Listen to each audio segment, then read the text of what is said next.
الحمد لله رب العالمين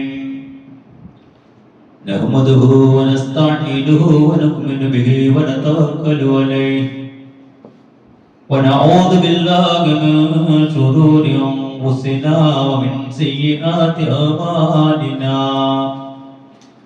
من يهده الله فلا مضل له ومن يضلل فلا هادي له واشهد ان لا اله الا الله وحده لا شريك له واشهد ان محمدا عبده ورسوله ارسله بالهدى ودين الحق ليظهره على الدين كله ولو كره المشركون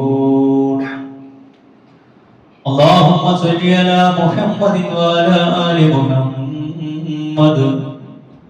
كما صليت على إبراهيم وعلى آل إبراهيم إنك حميد مجيد اللهم بارك على محمد وعلى آل محمد كما باركت على إبراهيم وعلى آل إبراهيم إنك حميد مجيد أما بعد فإن خير الكلام كلام الله وخير السنن سنن محمد صلى الله عليه وسلم وشر الأمور محدثاتها وكل محدثة بدعة وكل بدعة ضلالة أعوذ بالله من الشيطان الرجيم بسم الله الرحمن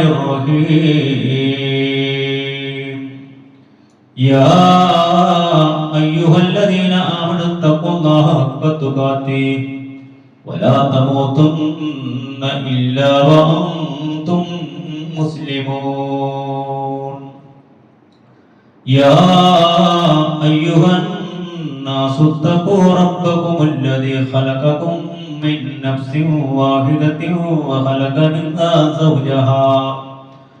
وخلق منها زوجها وبث منهما رجالا كثيرا ونساء واتقوا الله الذي تساءلون به والأرحام إن الله كان عليكم رقيبا يا أيها الذين آمنوا اتقوا الله وقولوا قولا سديدا يصلح لكم أعمالكم ويغفر لكم ذنوبكم ومن يطع الله ورسوله فقد فاز فوزا عظيما بسم الله الرحمن الرحيم ولقد نصركم الله ببدر وأنتم أذلة فاتقوا الله لعلكم تشكرون يا أيها الناس اتقوا الله وعباد الله ബഹുമാനമുള്ള വിശ്വാസികളെ പ്രപഞ്ച സൃഷ്ടാവായ അള്ളാഹുവിന്റെ വിധിവിലക്കുകൾ അനുസരിച്ച് ജീവിക്കണമെന്ന് എന്നോടെന്ന പോലെ നിങ്ങളോടും ഉണർത്തുകയാണ്, വസിയത്ത് ചെയ്യുകയാണ്. നബീന മുഹമ്മദ് മുസ്തഫ സല്ലല്ലാഹു അലൈഹി വസല്ലമയുടെ ചര്യകൾ ജീവിതത്തിന്റെ എല്ലാ മേഖലകളിലും പ്രാവർത്തികമാക്കുന്ന വിശ്വാസികളിൽ അള്ളാഹു നമ്മെ എല്ലാവരെയും ഉൾപ്പെടുത്തി അനുഗ്രഹിക്കുമാറാകട്ടെ. സഹോദരന്മാരെ, സഹോദരിമാരെ, നമുക്കെല്ലാവർക്കും അറിയാവുന്ന ചരിത്രമാണ് ബദറിൽ പങ്കെടുത്ത ഷഹീദുകളുടെയും അതുപോലെയുള്ള മറ്റ് സ്വഹാബിമാരുടെയും ചരിത്രം. ഇൻഷാ അല്ലാഹ് ബദർ ശുഹദാക്കളിൽ നിന്നും അതുപോലെ തന്നെയുള്ള സ്വഹാബത്തിൽ നിന്നും എന്ത് പാഠമാണ് നമ്മൾ ഉൾക്കേണ്ടത് അല്ലെങ്കിൽ ഉൾക്കൊണ്ട് ജീവിക്കേണ്ടത് എന്നാണ് ഇൻഷാ അല്ലാഹ് ഇന്നത്തെ ഖുതുബയിലൂടെ ഉദ്ബോധിപ്പിക്കുന്നത്. കാര്യങ്ങൾ മനസ്സിലാക്കുകയും അതനുസരിച്ച് പ്രവർത്തിക്കുവാനും അല്ലാഹു നമ്മെ സഹായിക്കുമാറാകട്ടെ. നമുക്കറിയാം, ഇന്ന് ലോകമെമ്പാടും യുദ്ധവും അതുപോലെയുള്ള വാർത്തകളും കൊണ്ട് നിറഞ്ഞു നിൽക്കുന്ന ഈ സമയത്ത്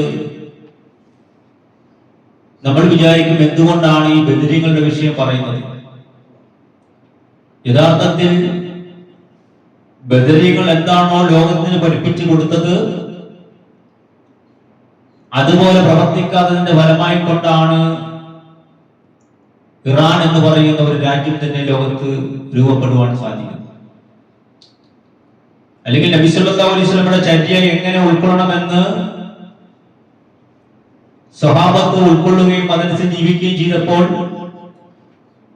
അതിനെ മറികടന്നുകൊണ്ട് അല്ലെങ്കിൽ അതിനെ ഇല്ലാതാക്കുവാൻ വേണ്ടി അസൂയ പോണ്ട യഹൂദികളായിട്ടുള്ള വക്താക്കൾ രൂപം കൊടുത്ത അബ്ദുല്ലാഹിബ്നു സബഅനെ പോലെയുള്ള യഹൂദികൾ രൂപം കൊടുത്ത ഒരു സമ്പ്രദായമാണ്, ഒരു ആദർശമാണ് ഷിയാഇസം എന്ന് നമ്മൾ മനസ്സിലാക്കണം. എത്രത്തോളം നമ്മൾ വെച്ചാൽ ഉമർ റളിയല്ലാഹു അൻഹു ആക്രമിച്ച് മറഞ്ഞിരുന്ന് അക്രമം ചെയ്ത് കൊലപ്പെടുത്തിയ ആ വ്യക്തി, മജൂസിയായ ലുലു എന്ന് പറഞ്ഞ വ്യക്തിയുടെ ജാറം വരെയും എവിടെയുണ്ട്? ഇറാനിൽ ഉണ്ട് എന്ന് നമുക്ക് മനസ്സിലാക്കാൻ സാധിക്കും. അതോടൊപ്പം തന്നെ നമ്മൾ ലോകത്തിന് മനസ്സിലാക്കി കൊടുക്കുന്ന ഒരു സത്യം ഇസ്ലാം. അബൂബക്കർ സിദ്ദീഖ് റളിയല്ലാഹു അൻഹു യുദ്ധത്തിന്റെ മേഖലകളിലേക്ക് സൈനികരെ പറഞ്ഞു വിടുന്ന സാഹചര്യത്തിൽ അവർക്ക് കൊടുത്ത ഏറ്റവും പ്രധാനപ്പെട്ട നിർദ്ദേശങ്ങൾ ഒന്നാണ്, വൃദ്ധരായിട്ടുള്ള ആൾക്കാരെ കൊല്ലാൻ പാടില്ല. അത് ഏത് മതവിഭാഗമാകട്ടെ, ഏത് ആദർശമുള്ളവരെ വൃദ്ധരെ കൊല്ലാൻ പാടില്ല. അതുപോലെ സ്ത്രീകളുടെ വിഷയത്തിൽ വൃദ്ധരെന്നൊന്നില്ല, സ്ത്രീകളെ കൊല്ലാനേ പാടില്ല. മൂന്നാമതായിട്ട് പറഞ്ഞു, ചെറിയ കുഞ്ഞുങ്ങൾ, ചെറിയ മക്കളെ, ആ ചെറിയ മക്കളെ കൊല്ലാനേ പാടില്ല. ഇസ്ലാം ധാർമ്മിക രംഗത്ത് അല്ലെങ്കിൽ യുദ്ധരംഗത്ത് കൊടുക്കുന്ന ഏറ്റവും പ്രധാനപ്പെട്ട ഒരു വിഷയങ്ങളിൽപ്പെട്ടതാണ്. അപ്പൊ നമ്മൾ ചോദിക്കും, പിന്നെ ആരാ തമ്മിൽ യുദ്ധം ചെയ്യുന്നത്? അത് യോദ്ധാക്കൾ തമ്മിലായിരിക്കണം. അപ്പൊ ലോകത്ത് നമ്മൾ കണ്ടുകൊണ്ടിരിക്കുന്ന വിഷയങ്ങളെടുത്ത് പരിശോധിച്ച് നോക്കിയാൽ അമേരിക്ക, ഇസ്രായേൽ പോലെയുള്ള രാജ്യങ്ങൾ നീതിയുടെ അടിസ്ഥാനത്തിൽ പ്രവർത്തിക്കുന്നവരല്ല. നീതിയോ ധർമ്മമോ നോക്കി പ്രവർത്തിക്കുന്ന ഒരു രാജ്യങ്ങളെ അല്ല. എഫ്സ്റ്റൈൻ ഫയൽ എന്ന് പറയുന്ന ആ ഫയൽ പുറത്തു വന്നതിൽ പിന്നെ ചില ഭരണാധികാരികളെ നിലനിർത്താൻ വേണ്ടി അല്ലെങ്കിൽ കൺട്രോൾ ചെയ്യാൻ വേണ്ടി ഇസ്രായേൽ രൂപീകരിച്ച അല്ലെങ്കിൽ ഇസ്രായേൽ പറയുന്നത് പോലെ ചലിക്കേണ്ട അവസ്ഥ ചില ഭരണാധികാരികൾക്കുണ്ടായി. അതിന്റെ ഫലമാണ് ഇന്ന് ലോകത്ത് കണ്ടുകൊണ്ടിരിക്കുന്ന യുദ്ധം. അതോടൊപ്പം തന്നെ നമ്മുടെ രാജ്യങ്ങളിലുള്ള ചില ചെറുപ്പക്കാർ സോഷ്യൽ മീഡിയയിൽ പറയുന്നു, അറബ് രാജ്യങ്ങൾ കംപ്ലീറ്റ് തകരട്ടെ, അല്ലെങ്കിൽ മുഹമ്മദ് ഉണ്ടാക്കിയിട്ടുള്ള ഈ മതം, തീവ്രവാദ മതം തകരട്ടെ. ഇവിടെയൊക്കെ നമ്മൾ മനസ്സിലാക്കേണ്ടത്, അറബി രാജ്യങ്ങൾ അല്ലെങ്കിൽ പ്രസിദ്ധ ഇസ്ലാം നിലകൊള്ളുന്ന രാജ്യങ്ങൾ അസ്തമിച്ചു പോയാൽ ഇന്ന് നമ്മൾ നിലനിൽക്കുന്ന ഈ രാജ്യത്ത് നമുക്ക് സാധനങ്ങളുടെ വിലകൾ കൂടി നമുക്ക് ജീവിക്കാൻ പറ്റാത്ത ഒരു സാഹചര്യം ഉണ്ടാവും. നോക്ക്, ഇന്ത്യ മഹാരാജ്യം പോലെയുള്ള രാജ്യങ്ങളിലെ എയർപോർട്ടുകളെല്ലാം സ്തംഭനാവസ്ഥയിലാണ്. ഈ സ്തംഭനാവസ്ഥയിലുള്ള എയർപോർട്ടിൽ നിന്നുള്ള ഫ്ലൈറ്റുകൾ കൂടുതൽ അത് പറക്കുന്നത് അല്ലെങ്കിൽ അത് സഞ്ചരിക്കുന്ന ഏതെങ്കിലും യൂറോപ്യൻ രാജ്യങ്ങളിലോ അല്ലെങ്കിൽ ക്രൈസ്തവ രാജ്യങ്ങളിലോ ഒക്കെ അല്ല. ഇന്ത്യയുടെ സ്തംഭത്തിനെ തന്നെ നിലക്ക് നിർത്തുന്ന, അതിനെ പിടിച്ചു നിർത്തുന്ന സാമ്പത്തിക വ്യവസ്ഥ അറബ് രാജ്യങ്ങളിലാണ് കിടക്കുന്നത്. അപ്പോൾ അവിടെ ഒരു പ്രശ്നങ്ങൾ ഉണ്ടായാൽ ലോകമെമ്പാടുമുള്ള ഇസ്ലാമിന്റേതല്ലാത്ത വക്താക്കൾ ചിന്തിക്കുക അല്ലെങ്കിൽ അവര് ആഹ്ലാദിക്കുകയോ ചെയ്യാൻ പാടില്ല. തകരുന്നത് നമ്മുടെ രാജ്യമാണെന്ന് നമ്മൾ മനസ്സിലാക്കുക.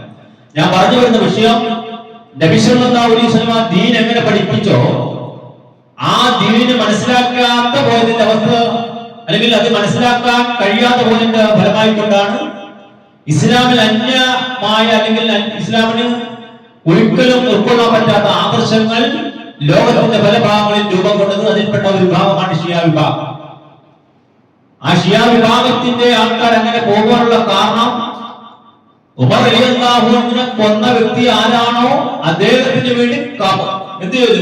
ഒരു മഖ്ബറ തന്നെ രൂപീകരിക്കുകയും ആ മഖ്ബറയുടെ ചുറ്റിനും തവാഫ് നടത്തുകയും അവിടെ നേർച്ച വഴിപാടുകൾ നടത്തുകയും ചെയ്ത ഈ അന്ധവിശ്വാസത്തിന്റെ ആൾക്കാർക്ക്, അല്ലെങ്കിൽ ഈ അന്ധവിശ്വാസത്തിന്റെ ആൾക്കാർ ലോകത്ത് ആദ്യമായിട്ട് പറഞ്ഞ പ്രധാനപ്പെട്ട ഒരു വിഷയം നേർച്ച അല്ലാഹുവല്ലാതെ അർപ്പിക്കാം എന്നുള്ള വിഷയം.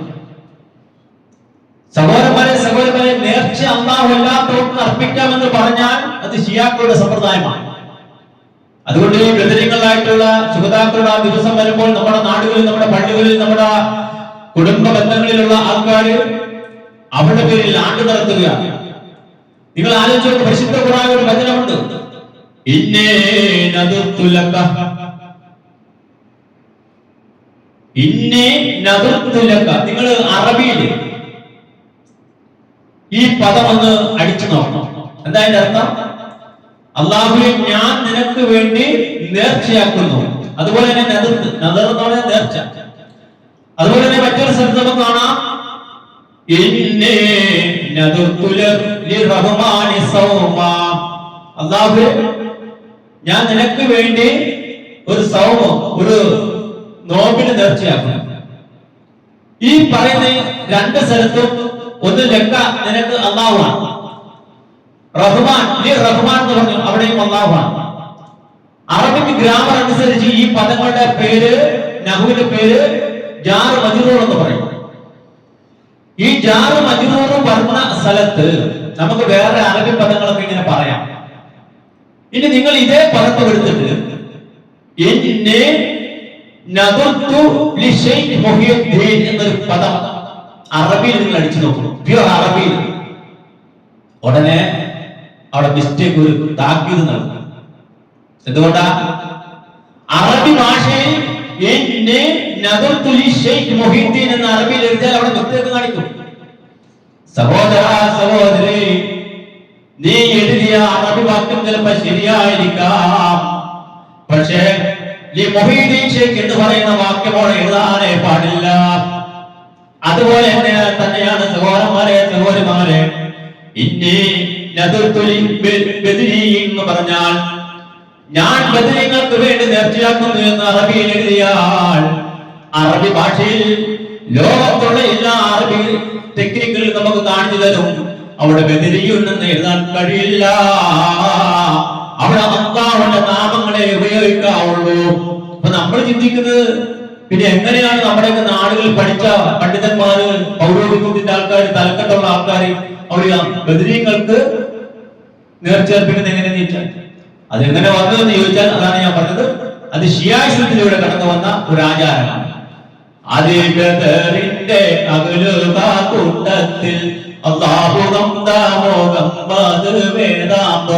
നമുക്ക് ബദർമാലയിൽ ഇങ്ങനെ കാണാം. ബദരീങ്ങളുടെ നായകൻ, ലോകത്തിന്റെ നേതാവായ നബീനാ മുഹമ്മദ് മുസ്തഫ സല്ലല്ലാഹു അലൈഹി വസല്ലമയല്ലേ. ആ ബദറിന്റെ നായകൻ ഇറങ്ങിയ ആയത്തുണ്ടല്ലോ, വല്ലഖദ് നസറകുമുല്ലാഹു ബിബദരിൻ. പരിശുദ്ധ ഖുർആൻ പറയുകയാണ്, ബദറിൽ അല്ലാഹു നിങ്ങളെ സഹായിച്ചു. ബദറിൽ അല്ലാഹു നിങ്ങളെ സഹായിച്ചു. നിങ്ങളുടെ ഹാൽ എന്തായിരുന്നു? നിങ്ങളുടെ അവസ്ഥ എന്തായിരുന്നു? വന്തും അതില്ല.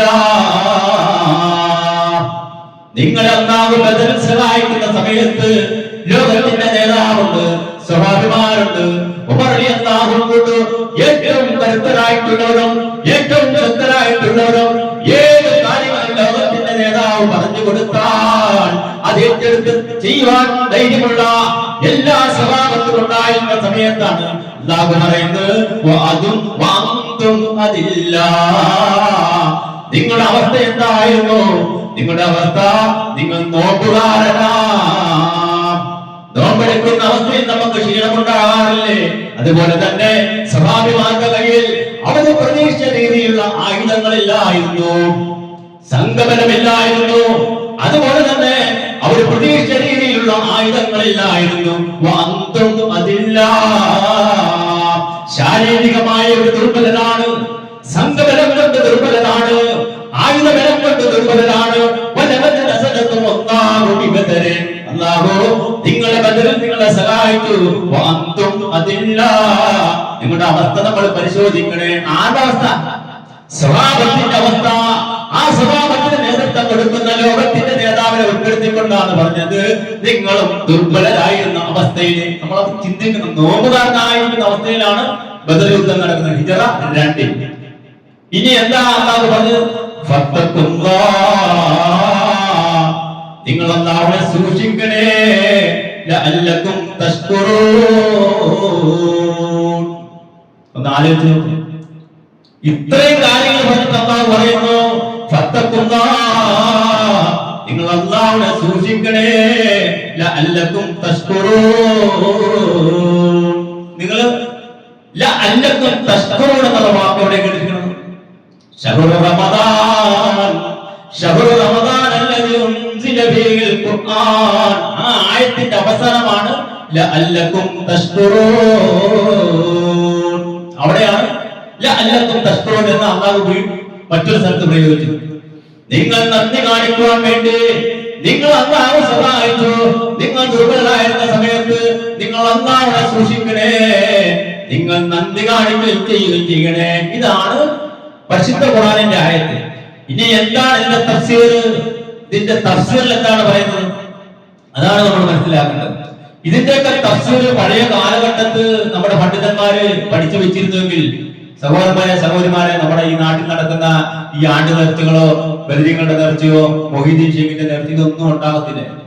ഇനി എന്താണ് ഇതിന്റെ തഫ്സീർ പറയുന്നത്? നോക്കൂ. ഫനസറഹുമുല്ലാഹു അലാ അദുവ്വിഹിം. ഇതിന്റെ തഫ്സീറിൽ ഇമാം ഇബ്നു കസീർ റഹിമഹുല്ലാഹ് പറയുകയാണ്, ഫനസറഹുമുല്ലാഹ്, അങ്ങനെ അല്ലാഹു അവരെ സഹായിച്ചു, അലാ അദുവ്വിഹിം, അവരുടെ ശത്രുക്കൾക്ക് മേൽ. ശത്രുഭാവത്തിൽ നിൽക്കുന്ന ആൾക്കാർ ധാരാളമുണ്ട്. അവരുടെ കയ്യിൽ അംഗബലമുണ്ട്, ആയുധബലമുണ്ട്. അലാ അദുവ്വിഹിം, അവരുടെ ശത്രുക്കളുടെ മേൽ അല്ലാഹു നിങ്ങളെ സഹായിച്ചു. ഏതാണ് നിങ്ങളുടെ അവസ്ഥ? നിങ്ങൾ എണ്ണത്തിൽ കുറവാ, നിങ്ങൾ ദുർബലരാണ്. ഈ എണ്ണത്തിൽ കുറവാണ്, ദുർബലരാണ്. പക്ഷേ അല്ലാഹു പഠിപ്പിച്ചു തരികയാണ്, ഇമാമിങ്ങൾ പഠിപ്പിച്ചു തരികയാണ്, ഒരേ ഒരു കാര്യം നിങ്ങൾ അറിയണേ. അവരെ അറിയിക്കേണ്ടതിനായി ഒരു കാര്യം നിങ്ങളെ അറിയിക്കാൻ വേണ്ടി. ആരെ? ലോകത്തിന്റെ നേതാവിനെയും ആ സ്വഭാവത്തിനെയും അറിയിക്കാൻ വേണ്ടി. അവരെ അറിയിക്കാൻ വേണ്ടി. എന്താ അറിയിക്കാൻ പറഞ്ഞത്?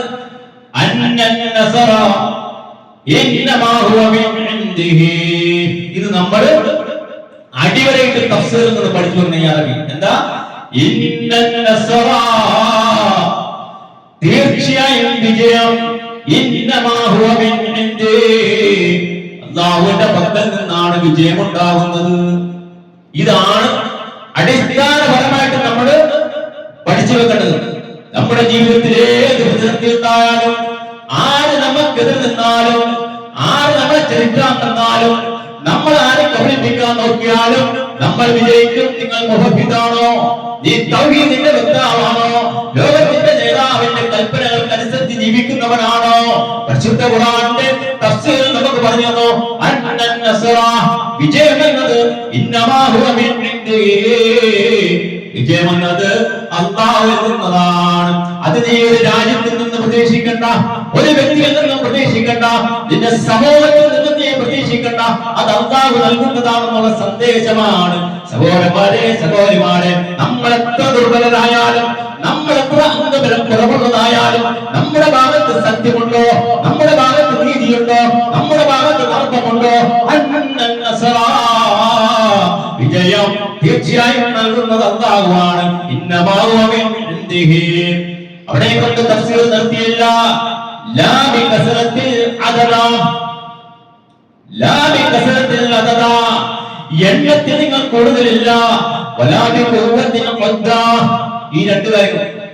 എണ്ണങ്ങൾ കൊണ്ട് നിങ്ങൾ സംഗമനമില്ലെങ്കിലും, അതുപോലെ തന്നെ ശക്തിയും ഇല്ലെങ്കിലും, അറിയണേ, നീ ശക്തിയില്ല, നിനക്ക് ശക്തിയില്ല, സംഗമനമില്ല, ആരുടെ കൂടെ ഇല്ലെങ്കിലും വിജയം നൽകുന്നത് അല്ലാഹുവാണ് എന്ന ഒരു സന്ദേശമാണ്. സഹോദരന്മാരെ സഹോദരിമാരെ, ആയത്തിന്റെ തഫ്സീറിൽ നിന്ന് നമുക്ക് പഠിക്കാനുള്ള പാഠമാണ്. നമ്മുടെ നാട്ടിൽ ഇങ്ങനെയാണോ നടക്കുന്നത്? നിങ്ങളൊന്ന് ആലോചിച്ച് നോക്ക്. നമ്മുടെ ഈ അബൂജഹലുണ്ടല്ലോ, അബൂജഹലിനെ പറ്റി നമ്മുടെ ഈ നാടുകളിലൊക്കെ ബദറിന്റെ വിഷയങ്ങൾ പറഞ്ഞിട്ട് മക്കളും ഉസ്താദുമാരൊക്കെ ഈ ഡെക്കറേഷൻ സ്റ്റേജൊക്കെ കിട്ടി അവര് ബദറിന്റെ കിസ്സപ്പാട് നടത്താറുണ്ട്. അവിടെ പുറപ്പെട്ട ആളുകൾക്ക് ഇവർ പൊങ്കിയെടുത്ത് പറഞ്ഞ് ആ മൊയ്തീൻകുട്ടി വൈദ്യരുടെ ആ സോങ് അദ്ദേഹം തയ്യാറാക്കിയിട്ടുള്ള ചരിത്രപരമായിട്ടുള്ള ആ കവിതയൊക്കെ ആരംഭിക്കും. പക്ഷെ അതിങ്ങനെ പറഞ്ഞു വരുന്ന സമയത്ത് അതിലൊരു വിഷയം അബൂജഹൽ പറയുന്നുണ്ട്. എന്താ? പരനെ രണ്ടാലൊരു ദീനിനെ പോലീശയാക്കി നീ ഇതാ ഇവൽ കാത്തുകൊള്ളു, ഇരവിന് ഹാക്കി സിത്തറ, അള്ളാഹുവിന്റെ പരിശുദ്ധമായ ദീന് സത്യമാക്കി നമ്മൾക്ക് മനസ്സിലാക്കാൻ വേണ്ടി ഈ മൊയ്തീൻകുട്ടിയുടെ വാക്കിൽ പറയുന്നത്, വചനത്തിൽ പറയുന്നത്, ഇറയോനെ ഹാദൽ ബൈത്തുട നായനക കൊടുമാത്തിൽ രണ്ടിന്. ഇറയോന്റെ നായനെ ഏത് രീതിയിലാണ് പറയുന്നത്? ഹാദൽ ബൈത്ത്, ഈ ബൈത്തിന്റെ നായകനെ, അവയുടെ നായകനെ, പ്രപഞ്ച സൃഷ്ടാവായ അല്ലാഹുവേ, ബാത്തിൽ രണ്ടിന് ഇടയായി തിരുത്ത്, സത്യവും അസത്യവും കൊണ്ട്, ഇരുളും വെളിച്ചവും കൊണ്ട് അതിനെ രണ്ടായിട്ട് പിരിച്ച് അരുളി നീ ഇന്ത ദിനം എന്ന് പറഞ്ഞാൽ യൗമുൽ ഫുർഖാൻ. ഖുർആനിലെ സൂറത്ത് അൻഫാലിൽ ബദർ ദിനത്തെ പറ്റി പറഞ്ഞത് യൗമുൽ ഫുർഖാനാണ്. ഈ ദിനം നീ രണ്ടായിട്ട് തിരിച്ചറിയാം. നമ്മ തിരുഭാഗം നിനക്ക് ഒരു കൂട്ടം കക്കുടയോ ഹക്കിന്റെ ഒരു കൂട്ടമാണ്. അവർ ആരാണെന്ന് നിനക്കറിയാം. ആര് പ്രാർത്ഥിക്കും? അബൂജഹൽ പ്രാർത്ഥിക്കും. അബൂജഹൽ പ്രാർത്ഥിക്കുകയാണ്. ആരോട്? റബ്ബിനോട് പ്രാർത്ഥിക്കുന്നു. അതേ വിഷയം തന്നെ നമുക്ക് ചരിത്രത്തിൽ കാണാം. അല്ലാഹുവേ, അയ്യന ആരാണ്? കാന അഖ്ദഅൽ റഹീം. ആരുടെ പ്രാർത്ഥന? അബൂജഹൽ പ്രാർത്ഥിക്കുന്ന ഭാഗം. അല്ലാഹുവേ, അല്ലാഹുമ്മ അയ്യന കാന അഖ്ദഅൽ റഹീം. ആരാണ് ഞങ്ങൾ ഏറ്റവും വിച്ഛേദിക്കുന്ന കുടുംബബന്ധം വിച്ഛേദിക്കുന്നവൻ? രണ്ടാമത് അബൂജഹൽ പറയുന്നു, വഅതാന ബിമാ ലാ നഅരിഫു. ഞങ്ങൾക്കറിയാൻ പാടില്ലാത്ത ഒരു ആദർശം കൊണ്ടുവന്നവൻ ആരാണെന്ന്, ഞങ്ങളിൽ ആരാണെന്ന് അല്ലാഹുവിനെ കാണിച്ചു തരണം. അതിനാൽ അവരെ നശിപ്പിക്കണം. നാളെ സുബിയാമ അവരെ നശിപ്പിക്കണമേ എന്നാണ് ആര് പ്രാർത്ഥിക്കുന്നത്? ലാത്തയോടല്ല, ഉസ്സയോടല്ല, പ്രപഞ്ച സൃഷ്ടാവായ അല്ലാഹുവോട് ആര് പ്രാർത്ഥിച്ചു? അബൂജഹൽ പ്രാർത്ഥിച്ചു. അബൂജഹൽ അല്ലാഹുവോട് പ്രാർത്ഥിച്ചു.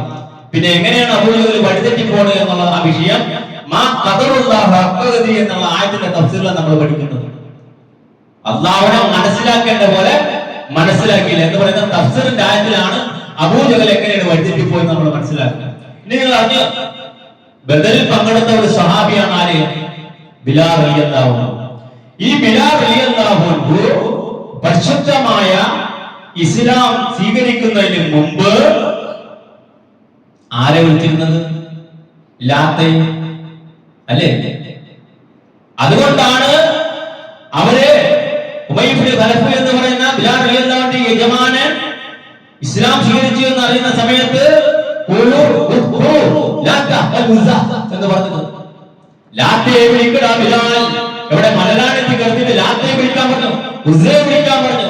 സഹോദരന്മാരെ, സഹോദരിമാരെ, ആരാണ് ലാത്ത? ലാത്ത എന്ന് പറഞ്ഞാൽ നമ്മൾ സാധാരണ വിഗ്രഹമാണ് സാധാരണ മനസ്സിലാക്കുന്നത്. തഫ്സീറിൽ പറയുന്നത് കാന ലാത്തുൽ റജുൽ.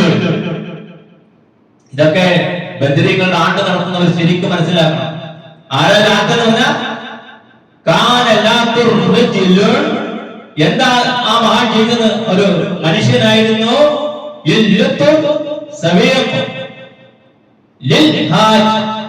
ഹാജിമാർക്ക് വന്നവർക്ക് ഏറ്റവും നല്ലൊരു പാനീയം ഉണ്ടാക്കി കൊടുക്കുന്ന ഒരു മഹാനായിരുന്നു ആര്? ലാത്ത എന്ന് പറയുന്ന ഒരു വ്യക്തി. പിന്നെ എന്ത് സംഭവിച്ചു?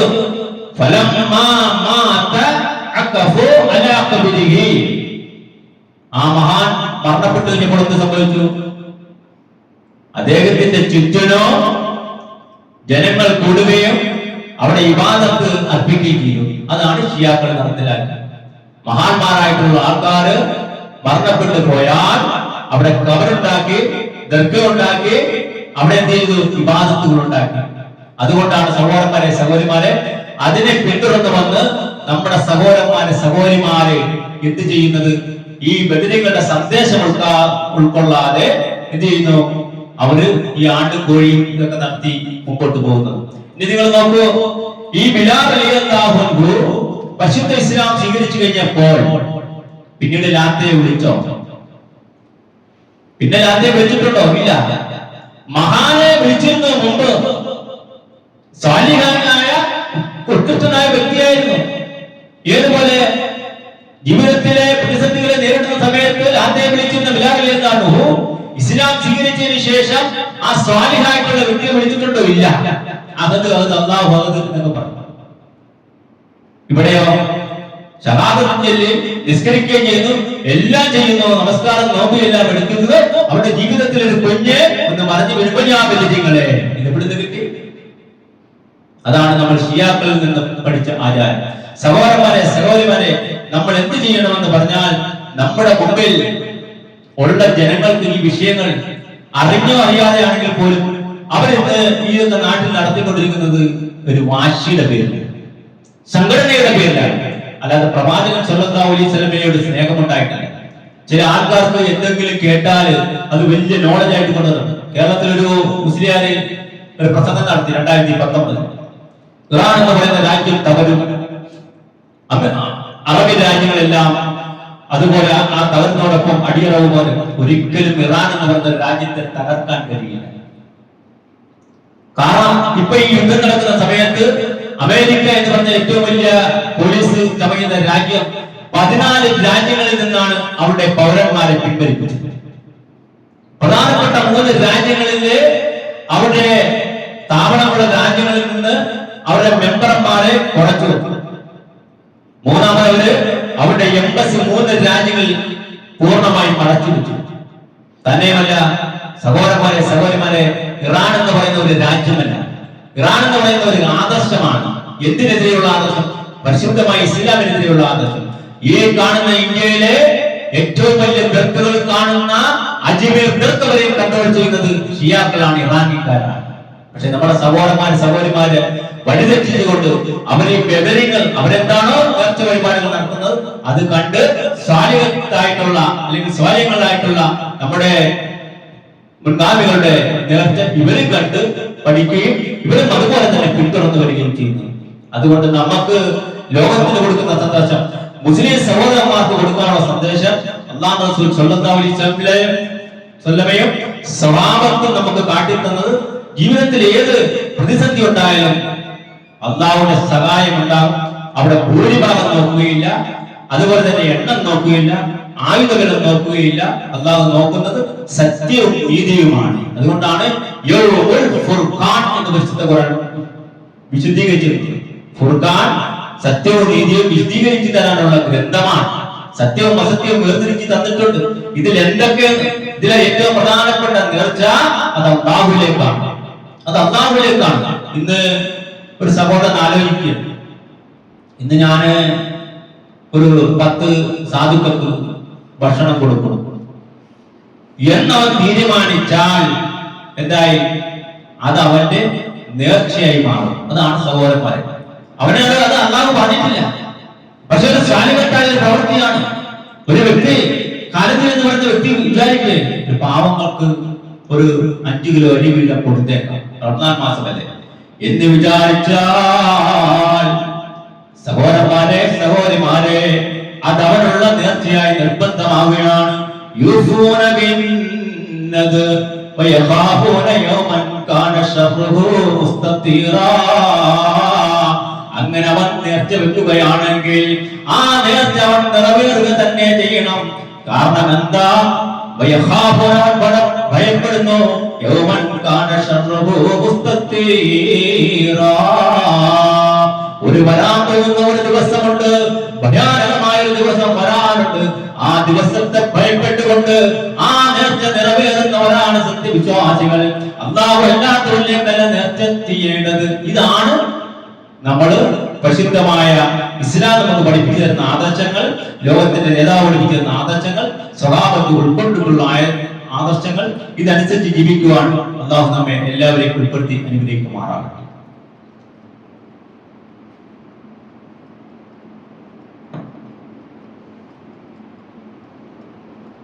അൽഹംദുലില്ലാഹ് അൽഹംദുലില്ലാഹി അല്ലദീ ഹദാനാ ലിഹാദാ വമാ കുന്നാ ലിനഹ്തദിയ ലൗലാ അൻ ഹദാനല്ലാഹ്. ഒരിക്കൽ കൂടി അല്ലാഹുവിന്റെ വിധിവിലക്കുകൾ അനുസരിച്ച് ജീവിക്കണമെന്ന് എന്നോട് എന്ന പോലെ നിങ്ങളോടും ഉണർത്തുകയാണ്. സഹോദരന്മാരെ, സഹോദരിമാരെ, പ്രസിദ്ധമായ റമദാൻ മാസത്തിന്റെ അവസാന ഭാഗത്തേക്ക് നമ്മൾ കിടക്കുകയാണ്. ഈ അവസാന ഭാഗത്തേക്ക് കിടക്കുമ്പോൾ അല്ലാഹു നമുക്ക് ആയുസ് തന്നാൽ നമുക്ക് ചെയ്യാൻ പറ്റിയ ഏറ്റവും പുണ്യകരമായ കാര്യങ്ങളിൽപ്പെട്ടാണ് ഇഅ്തികാഫിന്റെ നിയ്യത്തോടു കൂടി അല്ലാഹുവിന്റെ ഭവനത്തിൽ വചനമിരിക്കുക എന്ന്. നിങ്ങൾ ആലോചിച്ച് നോക്ക്, നിങ്ങൾ ഹജ്ജ് ചെയ്ത ആൾക്കാരുണ്ടാവും, ഉംറ ചെയ്തവരുണ്ടാവും, അതുപോലെ മയ്യത്ത് നമസ്കാരത്തിൽ പങ്കെടുത്തവരുണ്ടാവും, സദഖ കൊടുത്തവരുണ്ടാവും, സക്കാത്ത് കൊടുത്തവരെല്ലാവരും. പക്ഷെ നമ്മുടെ ജീവിതത്തിൽ അല്ലാഹു ഇത്രയും ആയുസ് തന്നതിന് ശേഷം അല്ലാഹുവിന്റെ ഭവനത്തിൽ ഇഅ്തികാഫ് ഇരിക്കാൻ നിങ്ങൾ ശ്രമിച്ചിട്ടുണ്ടോ? നമ്മളൊന്ന് ചിന്തിച്ചു നോക്കണം. 60, 70 ഇതിനൊക്കെ പൈസ, അല്ലെങ്കിൽ 40, 50 പൈസ ഉണ്ട്. ഒരു ദിവസം നിങ്ങൾ അല്ലാഹുവിന്റെ ഭവനത്തിൽ നിയ്യത്തോടു കൂടെ ഇഅ്തികാഫ് ഇരിക്കാൻ നമുക്ക് സാധിച്ചിട്ടുണ്ട്. പ്രത്യേകിച്ച് ഈ കാലഘട്ടത്തിൽ ചെറുപ്പക്കാരൊക്കെ അങ്ങനത്തെ ആ സന്ദർഭങ്ങൾ അനുഷ്ഠിക്കുകയാണെങ്കിൽ വളരെ നല്ല കാര്യമാണ്. കാരണം അത് സാധാരണക്കാരെ കൊണ്ട് പറ്റത്തില്ല. കാരണം ഇഅ്തികാഫ് ഇരിക്കുകയാണ് എങ്കിൽ അതിൻ്റെതായ രീതിയിൽ ഇഅ്തികാഫ് ഇരിക്കണം. പരിശുദ്ധമായ ഖുർആൻ പാരായണം ചെയ്തുകൊണ്ട് ചില ആൾക്കാർക്ക് ഒരു സെക്കൻഡ് പോലും മൊബൈലിൽ നിന്ന് ഒഴിവാക്കാൻ പാടില്ല. മൊബൈലിൽ പാരായണം ചെയ്യാനല്ല, പരിശുദ്ധ ഖുർആൻ പാരായണം ചെയ്തുകൊണ്ട് ദിക്റുകൾ ചൊല്ലിക്കൊണ്ട് നബി സല്ലല്ലാഹു അലൈഹി വസല്ലമയുടെ പേരിൽ സ്വലാത്തുകളൊക്കെ ചൊല്ലിക്കൊണ്ട് ഇസ്ലാമിക അതുപോലെയുള്ള കാര്യങ്ങൾ പഠിച്ചുകൊണ്ട് അല്ലാഹുവിന്റെ ഭവനത്തിൽ സത്കർമ്മങ്ങൾ അനുഷ്ഠിക്കുന്നതിനാണ് ഇഅ്തികാഫ് എന്ന് പറയുന്നത്. അത് നമ്മുടെ ഇബാദത്തുകളിൽ മുഴുകി ജീവിക്കണം. അങ്ങനെ ഒരു അവസ്ഥ നമ്മളത് പ്രതീക്ഷിക്കണം. നമ്മൾ അങ്ങനെ അല്ലാഹുവേ അങ്ങനെ ഒരു ഇബാദത്ത് എടുക്കാൻ നമ്മൾ ഉറങ്ങുന്നത്, ചില ആൾക്കാർക്ക് ഒരു തലേനൊക്കെ പോയി 2 പില്ലർ വെച്ചാണ് കിടക്കുന്നത്. ഫാൻ ഇങ്ങനെ വേണം, AC ഇങ്ങനെ വേണം. നമ്മൾ നമ്മുടെ സൗകര്യത്തിനനുസരിച്ച് മാറും. റൂമിലെല്ലാം സെറ്റ് ചെയ്തുകൊണ്ടാണ് നമ്മൾ ഉറങ്ങുന്നത്. അല്ലാഹുവിന്റെ ഭവനം അങ്ങനെയല്ല. ചിലപ്പോൾ ഇതേ സ്ഥലത്ത് നമ്മള് സൗകര്യങ്ങൾ കുറഞ്ഞവരുടെ നമ്മൾ കിടക്കാൻ നമ്മൾ പഠിക്കണം. അത് നമ്മുടെ ജീവിതത്തിൽ കിട്ടുന്ന അല്ലാഹുവിന്റെ ഭവനത്തിൽ നിന്ന് കിട്ടുന്ന ഏറ്റവും വലിയ ഒരു അനുഗ്രഹീതമായ ഒരു ഇബാദത്താണ് നമ്മൾ മനസ്സിലാക്കണം. ആ സമയത്താണ് നമ്മളിലേക്ക് ലൈലത്തുൽ ഖദ്ർ വരുന്നത്. നമ്മുടെ ജീവിതത്തിലെ ഏറ്റവും പുണ്യകരമായിട്ടുള്ള ഒരു ഇബാദത്തിൽപ്പെട്ടാണ് ഇഅ്തികാഫ്. ഇഅ്തികാഫിൽ ഇരുന്നാൽ നമുക്ക് എന്തിനു പ്രതീക്ഷിക്കാം? ലൈലത്തുൽ ഖദ്ർ നമുക്ക് പ്രതീക്ഷിക്കാം. അപ്പൊ ഇങ്ങനെയുള്ള കാര്യങ്ങളെ കുറിച്ച് നമ്മളൊന്ന് ചിന്തിക്കണം. നമ്മൾ കുടുംബത്തെ അതിനെക്കുറിച്ച് ചിന്തിക്കണം. നമ്മൾ സംസാരിക്കണം, ഭാര്യയോടൊക്കെ പറയണം. അല്ലാഹു റസൂൽ സല്ലല്ലാഹു അലൈഹി വസല്ലമയുടെ ഈ ഇഅ്തികാഫിന്റെ വിഷയം ആരാ നമുക്ക് പറഞ്ഞു തരുന്നത്? ഉമ്മുൽ മുഅ്മിനീനായിട്ടുള്ള ആയിഷ റളിയല്ലാഹു അൻഹ. ശിയാക്കളായിട്ടുള്ള ആൾക്കാരെ അവരുടെ ഷഹാദത്ത് ചൊല്ലുമ്പോൾ ആയിഷ പിന്നാർ എന്ന് പറഞ്ഞില്ലേ? ഷഹാദത്ത് അശ്ഹദു അല്ലാ ഇലാഹ ഇല്ലല്ലാഹ് അവർ ചൊല്ലുന്നതിന്റെ കൂടെ എന്തുകൂടെ പറയണം?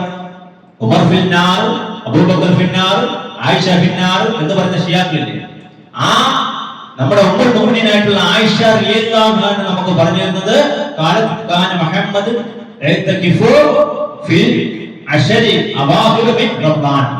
റമദാനിലെ അവസാനത്തെ 10 അല്ലാഹു റസൂൽ സല്ലല്ലാഹു അലൈഹി വസല്ലം ഇഅ്തിഖാഫ് ഇരുന്നിരുന്നു. ഹത്താ തവഫാഹുല്ലാഹ്. അല്ലാഹു റസൂൽ സല്ലല്ലാഹു അലൈഹി വസല്ലം വഫാത്താവുന്നത് വരെ. അവിടെ കൊണ്ട് നിർത്തിയില്ല. ഇവിടെയാണ് സ്ത്രീകൾ ശ്രദ്ധിച്ചിരിക്കുന്നത്. സുമ്മ ഇഅ്തിഖാഫ് അസ്വാജുഹു മിൻ ബൗലി. നബി സല്ലല്ലാഹു അലൈഹി വസല്ലമയുടെ വഫാത്തിന് ശേഷം അവിടുത്തെ പത്നിമാരും അല്ലാഹുവിന്റെ ഭവനത്തിൽ ഇഅ്തിഖാഫിൽ നിന്നു. മൂല്യാക്കന്മാർക്ക് ഇന്നും വീടിന്റെ ഉള്ളിൽ ആ ഹദീസ് പറഞ്ഞിട്ടിരിക്കുക. എങ്ങനെയാണ് ഹദീസിനെ വ്യാഖ്യാനിക്കണം എന്നറിയില്ല. നമ്മളൊന്ന് ആലോചിച്ചു. ഇതേ പറയുന്ന ഈ ഒരു സാഹചര്യം അല്ലാഹു റസൂൽ സല്ലല്ലാഹു അലൈഹി വസല്ലമ അല്ലാഹുവിന്റെ ഭവനത്തിൽ ബദരീങ്ങളുടെ നായകൻ അല്ലാഹുവിന്റെ ഭവനത്തിൽ ഇഅ്തിഖാഫിന്റെ സമയത്ത് പൗരോഹിത്യം എന്ത് ചെയ്യുന്നു? പറമ്പിലേക്ക് വിളിക്കും. അള്ളാഹുവിന്റെ ഭവനത്തിലേക്ക് ക്ഷണിക്കുന്ന സമയത്ത് ഏറ്റവും പ്രധാനപ്പെട്ട ഇത് ആ ദിവസങ്ങളിലേക്ക് ക്ഷണിക്കുമ്പോൾ, ലാസ്റ്റത്തിലേക്ക് ക്ഷണിക്കുമ്പോൾ പൗരോഹിതൻ നേരെ പുറത്തേക്ക്. വീണ്ടും ഈദിലേക്ക് നിങ്ങൾ വരൂ. അപാരവർത്തം ജനങ്ങളും കുഞ്ഞുങ്ങളെയും കുട്ടികളെയും എല്ലാരെയും പെണ്ണുങ്ങളെ എല്ലാരെയും ഈദിലേക്ക് വരൂ എന്ന് വിളിക്കുമ്പോൾ, പുറത്തേക്ക് വെക്കുമ്പോൾ നേരെ പൗരോഹിതൻ അങ്ങോട്ട് പള്ളിക്കുള്ളിൽ. ഇതൊക്കെ നമ്മൾ ശരിക്കും മനസ്സിലാക്കും. എന്താണോ ബലഹീനങ്ങളിൽ നിന്നുള്ള പാഠം അത് നേരെ വിപരീതം ചെയ്തിട്ട് ഞങ്ങളാണ് അഹ്ലുൽ കിതാബിന്റെ ആൾക്കാർ, അല്ലെങ്കിൽ ഞങ്ങളാണ് അഹ്ലുസ് സുന്നത്തി വൽ ജമാഅത്ത്. ഈ യുദ്ധം തുടങ്ങിയ സമയത്ത് കേരളത്തില് ഈ മൈക്ക് വെക്കാത്ത ഒരു സംസ്ഥാനം അയാൾക്ക് തന്നെ പേര് ഉച്ചത്തുലമെന്ന പേര് സ്വന്തമായിട്ട് പേരിടും. ഇത്രയും പൊങ്ങച്ചുള്ള ആൾക്കാർ. എന്നിട്ട് അദ്ദേഹം ഫതവ കൊടുക്കില്ല. സ്വന്തം ചോദ്യം അവർ തന്നെ ചോദിപ്പിക്കുന്നു, ഇറാൻ എന്ന് പറയുന്ന രാജ്യത്തെ സഹായിക്കാൻ പറ്റുമോ? അപ്പൊ അദ്ദേഹം കൊടുക്കുന്ന മറുപടി, നമ്മള് മക്കയിൽ എന്തെങ്കിലും വിഷയമുണ്ടായാൽ നമ്മൾ അവരെ സഹായിക്കുന്നില്ല. വിദൂരത്തിന്റെ ആൾക്കാർ ഒന്ന് ആലോചിച്ചു സഹോദരന്മാരെ, സഹോദരൻ, പരിശുദ്ധമായ ഹറമിനെ നിയന്ത്രിക്കുന്ന ആ പണ്ഡിതന്മാരെ പറ്റി ഇവർ പറയും, വിദൂരത്തിന്റെ ആൾക്കാർ, വഹാബികളായിട്ടുള്ള ആൾക്കാർ നമ്മൾ സഹായിക്കുന്നില്ല. ഹറമിൽ എന്തെങ്കിലും പ്രശ്നങ്ങളുണ്ട് നമ്മൾ അവരെ സഹായിക്കുന്നില്ല. അതുപോലെ ഈ ഷിയാക്കളെ നമുക്ക് സഹായിക്കാം. അപ്പൊ ആരാണ്? അങ്ങനെയാണെങ്കിൽ ഭൂമിയിൽ എവിടെ മുസ്ലിങ്ങളുള്ളത്? കേരളത്തിൽ മാത്രമുള്ള ആൾക്കാർ. ആരോഗ്യം നമ്മള് കേരളത്തിൽ മാത്രമുള്ള ഈ ആൾക്കാരാണോ മുസ്ലിങ്ങൾ? ഇവരുടെ ആദർശം എന്താ? ഷിയാക്കളുടെ ആദർശം ഉമർ റളിയല്ലാഹു അൻഹു ക്രൂരമായി കൊലപ്പെടുത്തിയ വ്യക്തിയെ കബർ കെട്ടി പൂജിച്ച് ലോകത്താദ്യമായിട്ട് ജാറുണ്ടാക്കി കാണിച്ച ഷിയാക്കളത്തെ പിന്തുടരുന്ന ഈ ആൾക്കാരാണോ ലോകത്തെ ഏറ്റവും വലിയ മുസ്ലിം? ലോകത്ത് പരിശുദ്ധ ഇസ്ലാം സ്പഷ്ടമായിട്ടും അതുപോലെ പച്ചയായിട്ടും പഠിപ്പിച്ചു തന്ന പ്രവാചകൻ സല്ലല്ലാഹു അലൈഹി വസല്ലം പത്നി പറയുന്നു, അല്ലാഹു റസൂൽ സല്ലല്ലാഹു അലൈഹി വസല്ലം അവസാന പത്തായാൽ അല്ലാഹുവിന്റെ ഭവനത്തിൽ ഇഅ്തികാഫിരുന്നു. നമ്മൾ നമ്മുടെ ഭാര്യയോട് ചർച്ച ചെയ്യണം ആവശ്യം. ഇങ്ങനെയാണ്. പിന്നെ അല്ലാഹു റസൂൽ സല്ലല്ലാഹു അലൈഹി വസല്ലം വഫാത്തായതിനു ശേഷം എന്ത് സംഭവിച്ചു? അവിടുത്തെ പത്നിമാരും എഴുന്നേൽക്കുന്നു. ഇവിടെയോ ഭർത്താവ് മരണപ്പെട്ടു കഴിഞ്ഞാൽ സമസ്തയാണെങ്കിൽ പിന്നെ പെണ്ണിന്റെ കാര്യം പറയണ്ട. സഹോദരന്മാരെ, സഹോദരന്മാരെ, ഇതൊക്കെയാണ് നമ്മൾ ഉൾക്കൊള്ളേണ്ട പാഠങ്ങൾ. അല്ലാഹു പരിശുദ്ധ ഖുർആൻ തിരുസന്നത്തും അനുസരിച്ച് ജീവിക്കാൻ നമ്മളെ അനുഗ്രഹിക്കുമാറാകട്ടെ. നമ്മൾ അറിഞ്ഞോ അറിയാതെയോ ചെയ്തു പോയിട്ടുള്ള എല്ലാ തെറ്റുകുറ്റങ്ങളും അല്ലാഹു പുറത്തു മാപ്പാക്കി തരുമാറാകട്ടെ. സഹോദരന്മാരെ, സഹോദരിമാരെ, അടുത്ത കാലത്ത് ഞാൻ പഠിപ്പിച്ചിട്ടിരുന്ന നമ്മുടെ ഒരു സ്റ്റുഡന്റ് കുഞ്ഞ് മരണപ്പെട്ട വിഷയം ഞാനൊരു 4 മാസം കഴിഞ്ഞാണ് അറിയുന്നത്. അല്ലാഹു ആ കുട്ടിക്ക് മഗ്ഫിറത്തും മർഹമത്തും നൽകി അനുഗ്രഹിക്കുമാറാകട്ടെ. അതിൽ പ്രത്യേകിച്ച് നമ്മൾ ശ്രദ്ധിക്കേണ്ട കാര്യങ്ങൾ, നമ്മുടെ മക്കൾക്ക് വാഹനങ്ങൾ ഉണ്ടെങ്കിൽ, ഈ വാഹനങ്ങൾ ഉണ്ടെങ്കിൽ നമ്മുടെ ഉമ്മയും ഉപ്പയും നമ്മളോട് ചില കാര്യങ്ങൾ പറയും. അതിൽ ഫിറ എന്ന് പറയും ഇസ്ലാമിന്റെ ഭാഷയിൽ. അവർക്ക് ചില ഉൾക്കാഴ്ചകൾ അല്ലാഹു കൊടുക്കും. ഉൾക്കാഴ്ച കൊടുക്കുക എന്ന് പറഞ്ഞാൽ വഹി പോലെ. അപ്പൊ മോനോട് ഉമ്മ പറയണം, മോനെ നീ ഇത്ര സ്പീഡിൽ പോകണ്ട, അല്ലെങ്കിൽ നീ പോണ സമയത്ത് ഹെൽമെറ്റ് വെക്കണം എന്ന് പറയുന്ന കാര്യങ്ങളൊക്കെ പറഞ്ഞു കൊടുത്താൽ മക്കൾ അത് അനുസരിക്കണം. ഒന്ന് ഗവൺമെന്റ് റൂൾസ് ഉണ്ട്, അത് ഫോളോ ചെയ്യണം. അല്ലാതെ ഇത് തെറ്റിക്കഴിഞ്ഞ് മക്കൾ അങ്ങനെ പോയി കഴിഞ്ഞാൽ അവിടെ ഉപ്പമാര് പറഞ്ഞാൽ നിങ്ങൾ എന്ത് ചെയ്യണം? അതനുസരിക്കണം. ഹെൽമെറ്റ് വെക്കേണ്ട സമയത്ത് ഹെൽമെറ്റ് വെക്കണം. എത്ര സ്പീഡിൽ പോകണം, അതേ പോകേണ്ട സ്കൂളിൽ പോകണം. അപ്പൊ ഇതൊക്കെ പറഞ്ഞു കൊടുത്തിട്ട് മക്കൾ അതിൽ നിന്ന് വ്യതിചലിച്ചുകൊണ്ട് ചില സംഭവങ്ങൾ ഉണ്ടായാൽ അവരുടെ ഈമാനിൽ നിന്ന് ബിരുദമായിട്ട് അവർ പറയും, ഞാൻ അങ്ങനെ പറഞ്ഞതല്ലേ. കാരണം ഈ മനുഷ്യരല്ലേ, ഒരു മോനോ അല്ലെങ്കിൽ മോളോ നഷ്ടപ്പെടുന്ന നമ്മൾ ഈമാനിൽ അതിന് തോന്നുന്ന രീതിയിൽ സംസാരം ഉണ്ടായിപ്പോകും.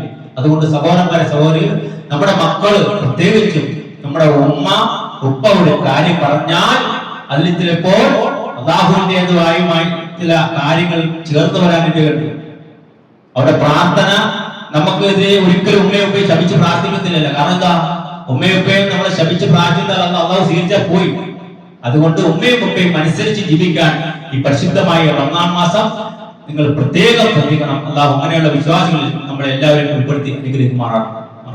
اللهم اغفر للمؤمنين والمؤمنات والمسلمين والمسلمات اللهم اجرنا من النار اللهم اجرنا من النار اللهم اجرنا من النار اللهم انا نسألك العفو والعافية في الدنيا والآخرة اللهم انا نستعينك ونستغفرك ونؤمن به ونتوكل عليك ربنا ظلمنا انفسنا وان لم تغفر لنا وترحمنا لنكونن من الخاسرين سبحان ربك رب العزة عما يصفون وسلام على المرسلين والحمد لله رب العالمين.